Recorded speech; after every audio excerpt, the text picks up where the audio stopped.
You're going to be investigated for fraud, okay? That's perfectly fine. My daddy told me that. If there is probable cause, you're going to be arrested, okay? Me and my girlfriend owns the house. You know what? Whatever the case may be. I own the house.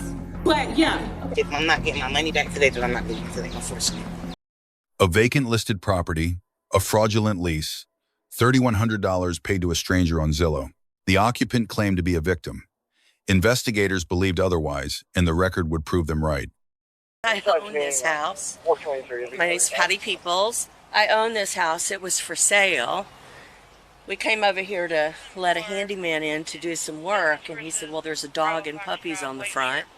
So we came over, and these people moved in yesterday, and she has a signed lease and paid $3,100 for first and last month rent and a pet deposit. So you already talked to her? Yeah, she's very calm and very, very polite. Hey, how you doing, young lady? Good morning. How you doing? What's going on? So basically, I'm 22 years old, and I just moved out of the Hubbard house, the homeless house. My mom died 2 years ago. I've been in the Hubbard house for a freaking year. I've been saving up money to get an apartment. This dude, Mr. Christopher Cross, that I've been contacting, which I'm going to give you all the information that I have, he brought me to this house on about February the 15th. And he showed me the house. He walked right in the house. He came here. He unlocked that front door. Came right in the house. He showed me it. Told me the house is for rent for $1,200. I mean, $1,400. Excuse me. I think we need to talk about, unfortunately for you, the next steps, because we have an offer on the house. So. And according to my dad is he sells houses. He works for One World Realty. And according to him, I contacted him about this. So basically this is like, that's a large amount of money that I'm gonna have to get back, $3,100. And he basically told me that I don't have to go. He basically told me that I don't have to go. He will go through the court system to get me how I need to go. But he told me I don't have to leave. So it's really up to him on what he does about for y'all. But my dad said I don't have to go, and he will handle me from here because I paid my money to be here. So whatever the police says, then that's where we'll go. But if I'm not getting my money back today, then I'm not leaving today, unfortunately. Because then I have no money, no place to stay. That's just not unfortunate for me. So sorry. Let me ask you, so you met this guy how many times? Twice? Three. 3 times? 3 times. What does he look like? Okay, so he's a white dude. He's a little bit taller than you, maybe just a little bit taller than you. Bald guy, grayish, silverish, goldish car, if that makes sense. Like, it was like all those colors in one. Like, it was gray, gold, and silver all in one. Like, that's the color that it was giving me. And what was the breakdown of the payment again? So it was, the rent was $1,400. Okay. The pet deposit was $500, and the security deposit was $1,200. I thought it was $600, but that was not it. It was $1,200. And you see that he sawed off the front door handle. Oh yeah, and she said that that's not even the same door handle that was on there. Must have sawed off the lockbox and the front door handle. It's your, oh, that's your, okay, look. The blue one. Hold on to this. I want to be straightforward and completely honest with you and frank. All right, you're being scammed for your home. This is what I believe. Now, She's part of it? So play it smooth for now. I'm gonna explain everything to you, okay? All right. Let me see this as well. I'm sorry. So I believe that she's part of it, but I can't say for certain right now. I believe this to be one of those circumstances where she may have created a lease and came to the house and did this, because there's a similar circumstance that she's involved in where it's almost the exact same thing. Really? So I believe that that's going to be the case. So I don't, honestly, right now, she's not knowing that. I'm going to play it a certain way. Yeah. But I'm going to try to. You got 2 options, okay? She has to either leave, or she has to be evicted. I'm going to do my best. It's coming in soft and then getting a little tough with it to try to convince her that she's going to be investigated and that she needs to leave. That'll alleviate you of a lot of it, because if technically I can't prove it, so she can still be a victim. And it's technically would be a civil ordeal. So the options are she either leaves on her own, which I'm going to try to really convince to do, or you have to evict her. Got it. So you saw that this exact same thing had happened with her prior? Similar, yes. Like how many years ago? Recent? Less than a year. Okay. All right. So I'm just going to chill out and let you do your thing? Yeah. Okay. All right. All right. And then I'll let you know.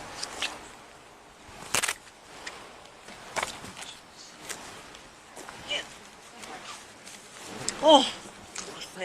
Hold on to that. That's your report number. This incident is going to be documented.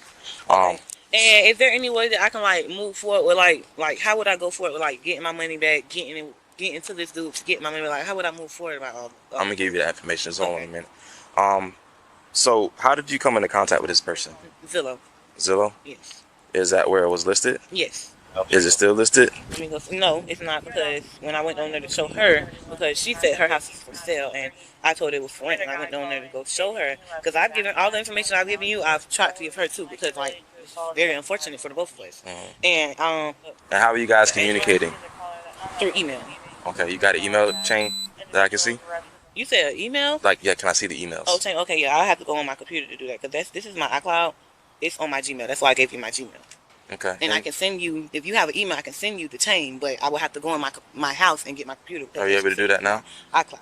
Yes, I can do that now, but I'm not sent to, like, I can do that now, but, like, is this all, like, once I go back in and I come back out, that's going to be it? Because I have to be to work at 9. That's what I'm telling both of you guys. I have to be to work at 9.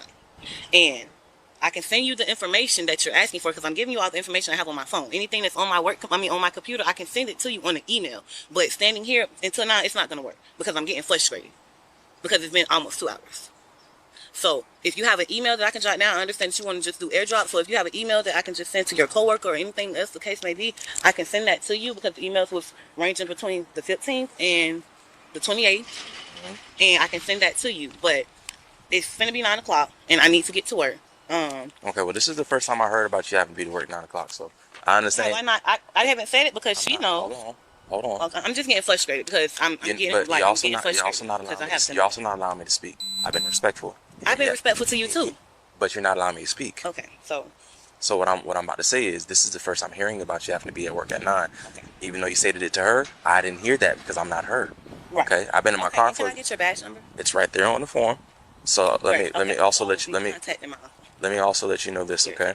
So that's fine. I understand your concern. You're going to be investigated for fraud, okay? That's All right. perfectly fine. My daddy told if, me that.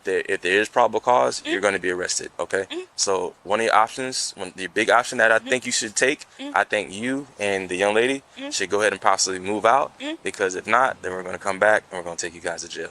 Okay, so according to you, If we have probable cause, take you to jail. Okay, if you have probable cause, that's fine, and that's fine. I'm not even gonna say nothing else to you because I know how this works. My uncle is also a police, so I'm not gonna say nothing else to you. I'm gonna allow you to do what you do. I'm gonna send you the information that I have. Well, I've given you the information, right? All his I information. haven't. I don't have it. I didn't receive your contact information. What is your name? Jeanette, you didn't receive my contact information. You mean like the By the number that you just sent me, right? I mean Yeah. the number that I just gave you, right? Yeah. Oh yeah, I haven't texted back to that Okay. yet. Okay. Anything else you need to tell me, because I will be calling. And make sure you vacate the premises as soon as you can. Yeah. Okay, so y'all can come back later. Y'all can go ahead and how about you can actually call people here and y'all how long is it gonna take to investigate? As long as it needs to take. Okay, because now it's gonna get a little further, because you're saying you're trying to arrest me for fraud when I know it's not fraud and I have money that's been given. So now it's gonna go a little further. I said you'd be investigated for fraud. What you said was I need to vacate the premises, because if I don't leave, I said you I'm gonna be for fraud, basically, all because I told you that I had to be to work, and I got a little upset because That's not why that is. That is. That's because your opinion. That wasn't the what's the name? That's That your wasn't how opinion. it was going. I'm not going to debate you. Okay. You can go ahead and get ready for work. You can come back later. You can come back later. Matter of fact, I will call other people here as well. You can call because whoever I don't you like need, how ma'am. this is going. That's fine. I have your number. So any other information I will contact you and get. If you have an email, I can send you any other Just call information. general information, phone number, ask for Officer Smith. My badge number is right there where it says officer number. Okay. All right. So what's the next step then? Basically, You're I'm gonna gonna let him vacate. tell you. You can Oh choose. no, of course I'm not gonna vacate. I'm gonna let him investigate and do what he does. And once you find out I'm not fraud, then you can take the next steps. Because I can't believe that you just literally sat there and said I that. say you're going to be investigated for it. What he's saying is, I believe he got frustrated because he wanted me to send the email for the change of the Okay, ma'am. conversation You ready? between me and the dude. And Under the Fourth Amendment, physical possession of a dwelling, even unlawful possession, creates a protectable interest. In Soldal versus Cook County, decided in 1992, the Supreme Court held that the Fourth Amendment applies to civil evictions involving police. That single precedent is why the homeowner could not re-enter her own property without a court order.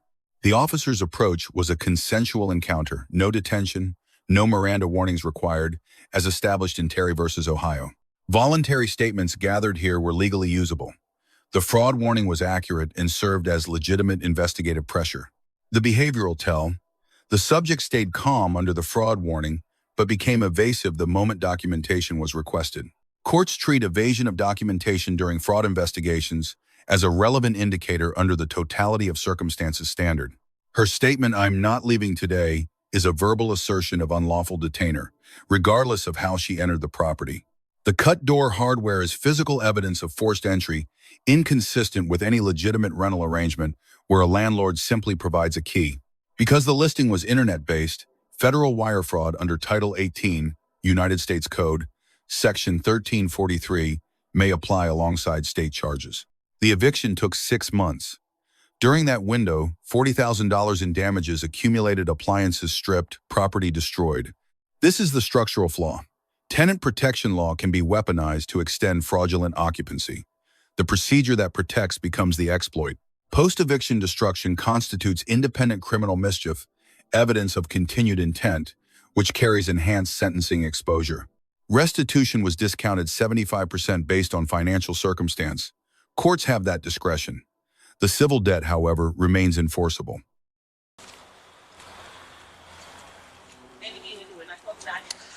So you see how that went? Are you understanding what's happening, what's going Yeah, on? you so soon as you started pushing, she got a little agitated. Not even that. Once I started asking for further documentation Uh-huh. to vet what she's saying, Uh-huh. that's when she got defensive. Yeah. And she wasn't willing to give that up because, she has somewhere she has to be. But I told her, as you heard, she's going to be investigated for fraud. And that's what's going to happen. I'm giving her the option to leave. She may get spooked and leave. I just recommend that you come by maybe every other day, every day, ride by, check your property. This is your property. You have right to be here. I know. I said, I just recommend you ride by. This may spook her. A lot of people, sometimes when they feel that they're getting close to getting caught, they like to put up a big fence. They put up a big barrier of defense to say, Yeah. no. This may very well be that, because there's been a lot of circumstances where I've dealt with people to where they said, oh, no, I ain't worried about it. And then when you come back out, they're gone because they're afraid. So that's And like deface the house and take all my appliances and everything. and if she does do that, she's one of the last documented people that's being in the house. Uh-huh. But the only thing is, with anything else, you have to be able to prove Yeah. that that's what's going on. Okay, Yeah. so we got to kind of go. Do from I there. have any right to go in the house now to look at the state of it? No, technically no, Okay. because technically she technically still could be a true victim. Technically, she does have an expectation of privacy because technically she is renting the house. I understand. The eviction process takes 30 days after the person's been served. Holy After they've been served, Damn it. Even in this situation, it's 30 days. because technically she could be I telling have the an truth. offer on the house. Yeah, Oh my goodness gracious. I'm sorry. It does happen though. Yeah. That's So- what I'm hearing. Get this done as soon as you can. Talk with one of your business lawyers today. Tell them what's going on. You already got it documented with the police, so you cross, like they're gonna say, call the police. You've already did all that. Look into the eviction process for our Soldal County courts, and it's gonna tell you everything. Google it. It's gonna tell you everything you need. What you need, because it's gonna say like person's name, all that stuff. It's all gonna be documented in a report. Okay. All right. Thank All right. you. Bye. Good luck to you. So basically, these are the numbers I need to call because I really don't appreciate how your attitude just changed. So I'm just going to come, me being a niece of a police. I don't know if you know my uncle's name, but his name is Austin Smith. That's my uncle. You probably don't know him. But I just don't like the fact that as soon as I've given you all the information I've given you. I just told you I came out of a homeless shelter. A person that comes out of a homeless shelter that has a 3-year-old son, this is very frustrating to them. This is very frustrating and very mindful to them. I have a car in the back that has to get towed here because it does not work. So that's very frustrating to hear those words even come out your mouth, because I just gave you all the information I could. And the only reason why I can't give you the last piece of information is because, like I said, I have to go get it off my computer. If you want to stay here for the next couple of minutes for me to get it, I can do that. But I've been saying for the last couple of minutes, and she knows that I've been telling her I have to get the work. Even when you came back and you said something about information, I said I hope it be a speedy process because I have to get to work. When she left and came back, I told her, she even asked me, she said, okay, well, will you be at work when I come back? I said, no, I don't have to be at work at 9. So excuse me for thinking that you heard that I had to be at work. But this is frustrating. This is very frustrating. I don't even do all that damn emotional. It's frustrating. This is $3,100 plus more that I came out of pocket that I cannot get back. And basically y'all telling me that I have to move or I cannot get my money back. Then you're telling me that basically you're not telling me that I'm a fraud, but then again, you've been nice as to me until I couldn't do that. Then you begin to call me a fraud and have an attitude. My mother just pass. I don't have nobody to fucking help me. And my dad, damn, he be in the picture when he wants to do. All that bitch can do is spit out fucking money. He's not here for me. So this is frustrating.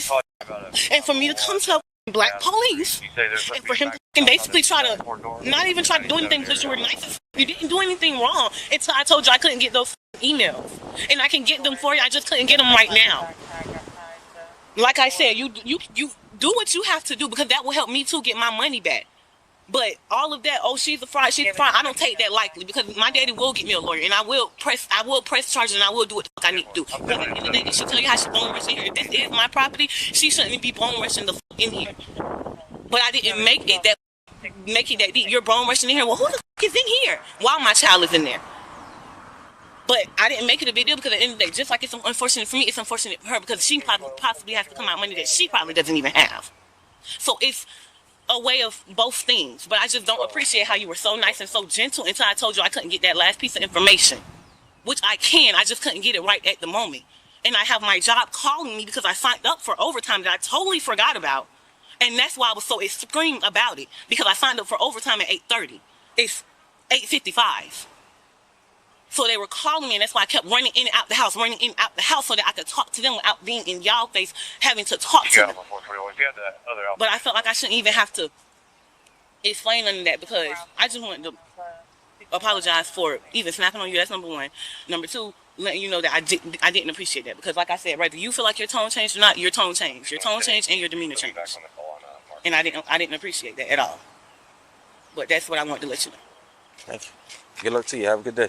Anything you want to say to the people whose houses you stayed in? No, unfortunately, that wasn't me. That is you in the video. What are you talking about? Unfortunately, that wasn't, so I don't know what you're talking about. We don't have to leave anything until the police comes back and tell us what would be the I have every decision. right to be in this you, house. You don't have every right to be in the house at all. Me and my girlfriend owns the house, so I don't know what you need to take up with the police, You don't own the whatever house. the case may be. I own the house. But yeah, Okay. no. If you tell me. The grades. Officer Smith B+. He identified the constitutional boundary, advised the homeowner accurately, and applied investigative pressure without overreach. Deduction. The off-camera strategic coaching of the homeowner creates a credibility exposure if the encounter had been legally challenged. Janae Jacobs C-. 4 alleged instances of the same scheme eliminates the good faith defense entirely. Pattern is proof of intent. Homeowner Peoples A-. Calling police instead of attempting self-help removal was legally correct. Deduction for a preventable security gap on the vacant property. Key takeaways. 1. Possession creates legal friction. Physical occupancy, even fraudulent, requires court process to unwind, not just police presence. 2. Evasion of documentation is the signal. Genuine victims produce records. Participants in fraud delay, deflect, and disappear. 3. Zillow fraud is a federal exposure. Any internet-based rental scam crosses interstate wire that is a Title 18, Section 1343 issue. 4. Vacant listed properties are high-value targets. Smart locks, cameras, and frequent check-ins are legal deterrents, not optional extras. Let us know if there is an interaction or legal topic you would like us to cover in the comments below. Thank you for watching. Don't forget to check out our second channel, Street Bodycam, for more police interaction and courtroom content.